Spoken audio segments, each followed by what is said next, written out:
역대하 32장. 아시리아 군대가 예루살렘을 위협하다. 히스기야 왕이 이렇게 하나님을 성실하게 섬기고 난 뒤에 아시리아의 사네립 왕이 유다로 쳐들어왔다.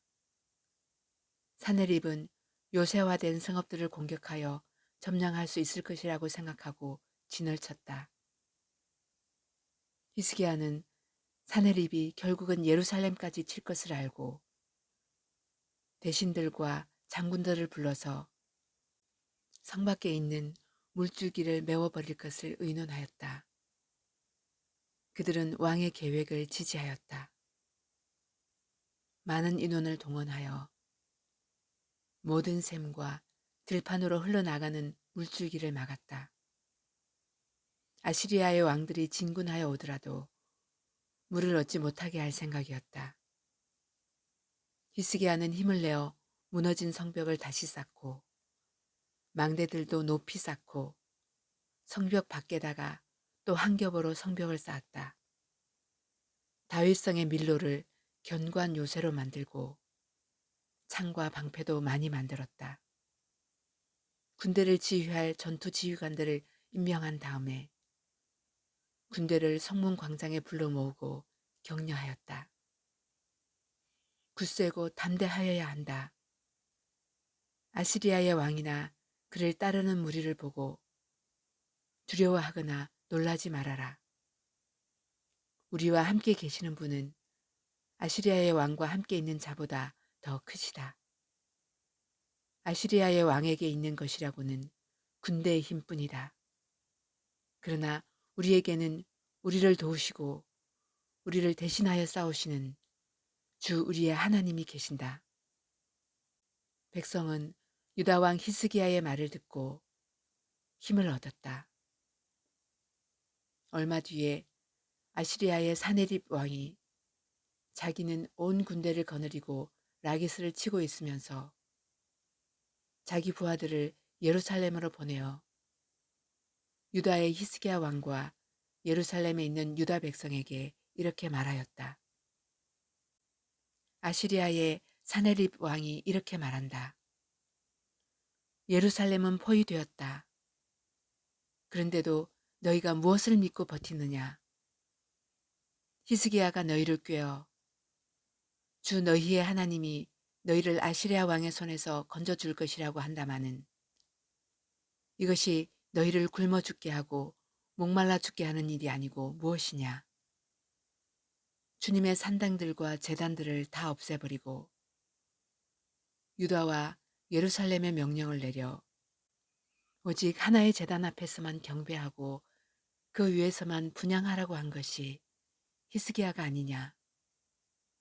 나와 내 선왕들이 이 세상의 모든 백성에게 어떻게 하였는지를 너희가 알지 못하느냐? 그 여러 나라의 신들이 과연 그 땅을 내 손에서 건져낼 수 있었느냐? 내 선왕들이 진멸시킨 그 여러 나라의 그 여러 신들 가운데서 누가 그 백성을 내 손에서 건져낼 수 있었기에 너희의 하나님이 너희를 내 손에서 건져낼 수 있다고 생각하느냐? 그러니 너희는 히스기야에게 속지 말아라. 그의 꾀임에 넘어가지 말아라. 그를 믿지도 말아라. 어떤 백성이나 어떤 나라의 신도 그 백성을 내 손에서 내 선왕들의 손에서 건져낼 수 없었는데 하물며 너희의 하나님이 너희를 내 손에서 건져내겠느냐. 사내립의 부하들은 주 하나님께 그리고 주님의 종 히스기야에게 더욱 비방하는 말을 퍼부었다. 사내립은 주 이스라엘의 하나님을 욕하고 비방하는 편지를 써 보내기도 하였다. 그는 여러 나라의 신들이 자기 백성을 내 손에서 구원하여 내지 못한 것 같이 히스기야의 하나님도 그의 백성을 내 손에서 구원해내지 못할 것이다 하고 말하였다. 사네립의 부하들은 예루살렘 성 위에 있는 백성을 보고 유다 말로 크게 소리를 질러 백성을 두렵게 하고 괴롭게 하면서 그 성을 점령하려고 하였다. 그들은 예루살렘에 하나님을 두고 말하기를 마치 사람이 손으로 만든 세상 다른 나라 백성의 신들을 두고 하듯이 거침없이 말하였다. 히스기야 왕과 아모스의 아들 이사야 예언자가 함께 하늘을 바라보며 부르짖어 기도하니 주님께서 한 천사를 보내셔서 아시리아 왕의 진영에 있는 모든 큰 용사와 지휘관과 장군을 다 죽여버리셨다. 아시리아 왕은 망신만 당하고 자기 나라로 되돌아갔다. 그가 그의 신전으로 들어갔을 때 제 몸에서 난 친자식들이 거기서 그를 칼로 죽였다. 이처럼 주님께서 히스기야와 예루살렘 주민을 아시리아의 왕 사네립의 손과 모든 적국의 손에서 구하여 내셨다. 주님께서는 사방으로부터 그들을 보호하여 주셨다. 여러 나라 사람들이 예루살렘으로 예물을 가지고 와서 주님께 드리고 유다 왕 히스기야에게 선물을 가져왔다. 그때부터 히스기야는 여러 나라에서 존경을 받았다. 히스기야의 병과 교만.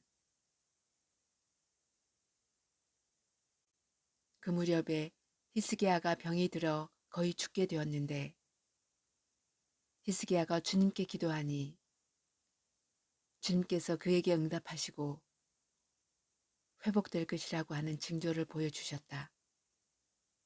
그러나 히스기야가 교만한 마음으로 받은 바 은혜에 감사하지 않았으므로 하나님의 진노가 히스기야와 유다 백성과 예루살렘 주민에게 내렸다. 드디어 히스기야가 교만하였던 자신을 뉘우치고 예루살렘 주민도 함께 뉘우쳤으므로 주님께서는 히스기야가 살아있는 동안에는 그들을 벌하지 않으셨다. 히스기야의 부귀영화.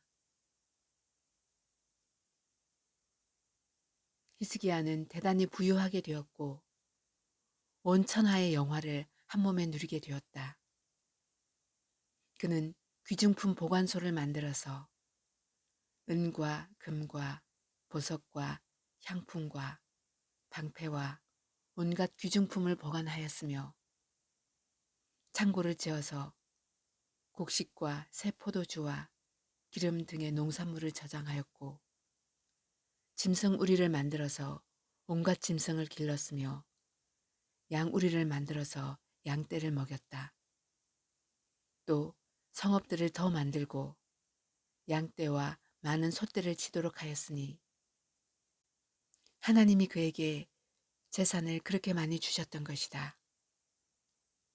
위쪽 기혼의 샘 물줄기를 막고 땅속에 굴을 뚫어서 그 물줄기를 다윗성 서쪽 안으로 곧바로 끌어들인 것도 바로 히스기야가 한 일이다. 히스기야는 하는 일마다 다 잘 되었다.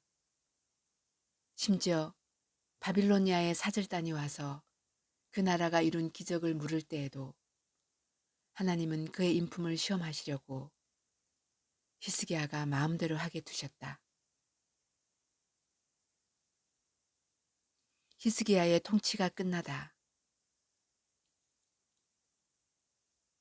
히스기야 통치 때 있었던 그의 나머지 행적과 그가 주님께 헌신한 일은 아모스의 아들 예언자 이사야의 묵시록과 유다와 이스라엘 열왕기에 기록되어 있다. 히스기야가 죽어 그의 조상과 함께 잠드니 유다와 예루살렘의 온 백성이 그의 죽음을 애도하고 그를 존경하여 다윗 자손의 묘실 가운데서도 제일 높은 곳에 장사하였다. 그의 아들 므낫세가 그의 뒤를 이어 왕이 되었다.